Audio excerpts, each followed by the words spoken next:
ওই supreme court যখন ঘোষণা করে নাম দুর্ধর্ষ Mars tali noi shalmari tangshalo Congress bodolni bukhakti poroshobani juda-juda jengjalti Agartala Municipal Corporation Mayor Deepak Mojumdar deputation yafana kok tongmani fiaba taldok romai Agartala Municipal Corporation Mayor Deepak Mojumdar jorari mayang mabai Poro Commissioner deputation yafana bagai chongoi nahalaikha tangshalo Commissioner Tripura Hasdeo Kereyang Mabai Deputation Samang Butang Khalaika Sodor Hangkor Congress o Samang Butang Khlaimungni bisingti Iran ni Shakawo Markin te Israel ni Chopro mungno Shejawi Khadoma Phunuk Laikha Congress Bobon Buskango Sodor Hangkor Congress অত্যন্ত দুঃখের এবং পরিতাপের সঙ্গে জানাচ্ছি আজ থেকে 5 মাস পূর্বে আগরতলা নগর জীবনের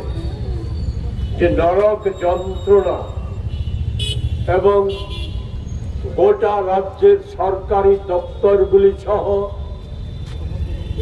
আমাদের নির্বাচিত তথাকথিত নির্বাচিত স্বশাসিত সংস্থা সমূহের যে লাগামহীন দুর্নীতি পুর পরিষদের 16 কোটি টাকা তছরূপ এগুলি জানেন আপনারা এই বিষয়ে আমরা আগরতলা পুর নিগমের মাননীয় মেয়রের কাছে প্রদেশ কংগ্রেসের পক্ষ থেকে চিঠির মাধ্যমে আবেদন করেছিলাম আমাদের একটু সময় নির্ধারিত করে দেওয়ার জন্য যাতে আমরা এই বিষয়গুলি নিয়ে ওনাকে অবহিত করতে পারি আমাদের মতামত আমরা তুলে ধরতে পারি ওনার যে বক্তব্য এটাও যাতে আমরা জানতে পারি আজ কাল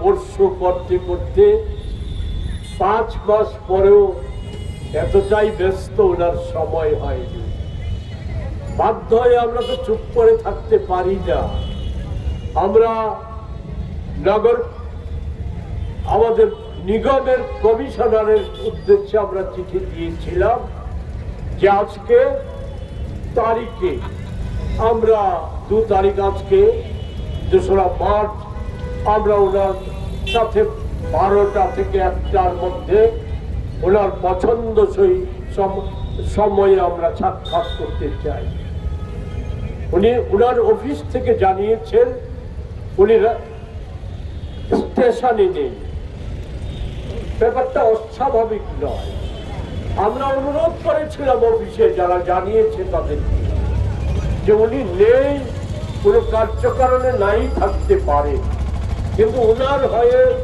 ওনার যে কোনো অধস্তন আমাদের দাবি সনদতন্ত্র পক্ষে গ্রহণ করো যাতে ওনাকে কনভে করা যায় কিন্তু আজ পর্যন্ত কোনো এই 1 মিনিট আগে পর্যন্ত আমরা পৌর নিগমের পক্ষ থেকে কোন রকম বক্তব্য জানতে পারিনি স্বভাবতই আমাদের পূর্ব অভিজ্ঞতা বলে সময় তারিখ নির্ধারিত করে দেওয়ার পর আমরা প্রদেশ কংগ্রেসের পক্ষ থেকে ডেপুটেশন দিতে গিয়ে আমরা এমনতর একটা অবস্থার সম্মুখীন হয়েছিলাম যে পুলিশের রণসাজ এতটাই ছিল যেটা কোন সীমান্তবর্তী শত্রু দেশের সীমান্তে একটা যুদ্ধ পরিস্থিতির না আমরা বরাবরই শান্তি এবং উন্নয়ন এ দুটোই হচ্ছে কংগ্রেসের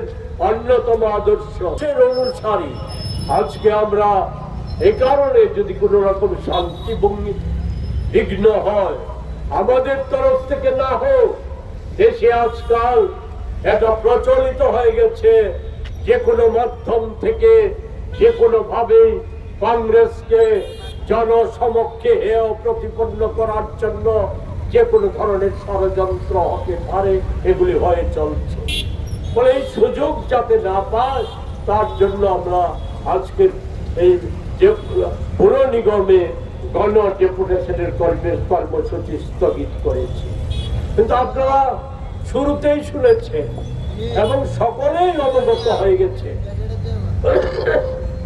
পৃথিবীতে এই সময় একটা ভয়ঙ্কর বর্বর দানবীয় যুদ্ধের নামে একটা এমন কিছু বিষয় সংঘটিত হয়েছে যা বিশ্ববাসী মাত্রই উদ্বিগ্ন, এবং আমরা ভারতবাসী বিশেষ করে আমরা গভীরভাবে উদ্বিগ্ন।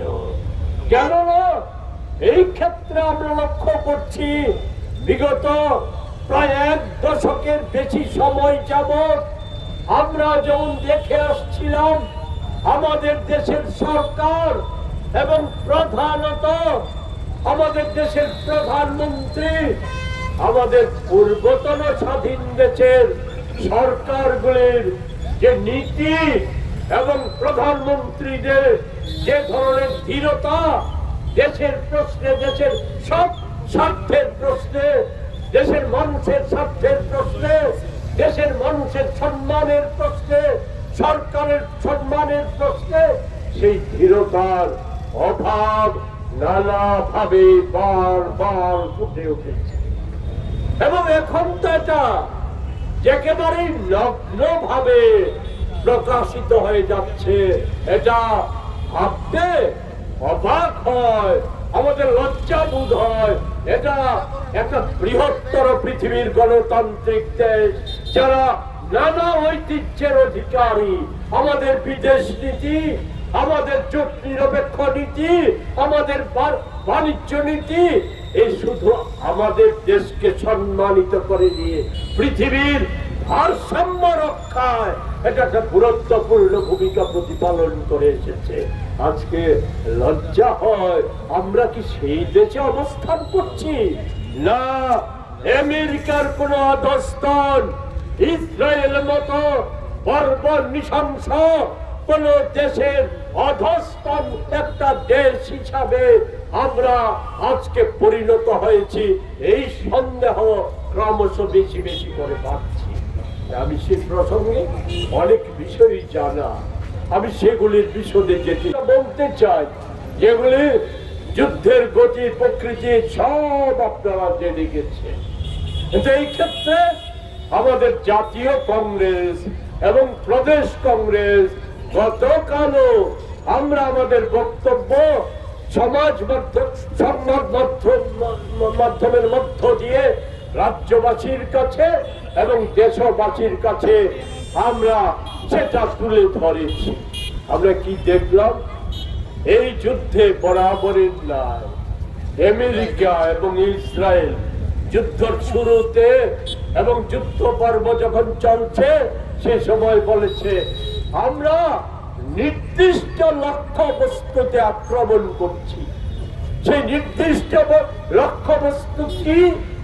নির্দিষ্ট লক্ষ্যবস্তু হচ্ছে ইরানের নাকি তাদের কথায় বেআইনি পারমাণবিক অস্ত্র ভান্ডার, ইরানের বেআইনি পারমাণবিক অস্ত্র তৈরির কারখানা আর সামরিক ক্ষেত্র ঘুরিয়ে দেওয়া, এটাই নাকি আক্রমণের লক্ষ্য।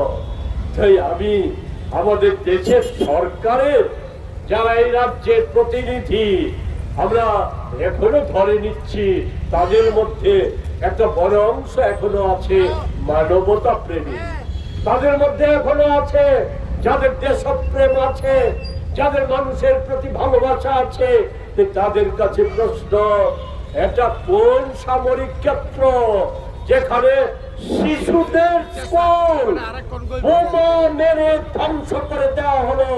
এখন পর্যন্ত 2.5 শতাধিক শিশুর মৃতদেহ খুঁজে বের করা গেছে, যাদের গড় বয়স হচ্ছে 5 থেকে 6 বছর।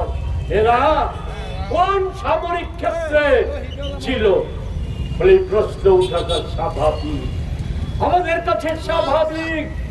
আজকে এই ইরানে আক্রমণের ফলে আমেরিকা, ইসরায়েল তাদের লক্ষ্যটা কি?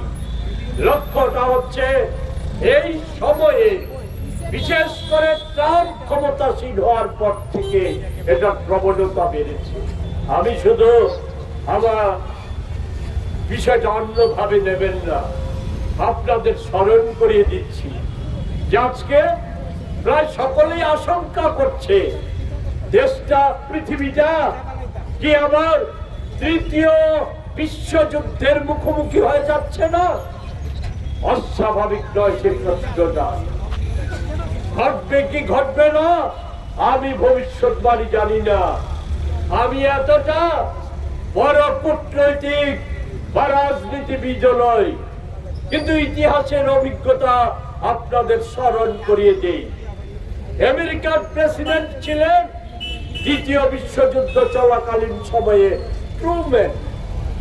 সেই সময় যখন দ্বিতীয় বিশ্বযুদ্ধে 4.5 কোটি মানুষের মৃত্যুর বিনিময়ে হিটলার তার মিত্র বাহিনী পরাজিত, হিটলার আত্মহত্যা করেছে বিচারের হাত থেকে রক্ষা পাওয়ার জন্য।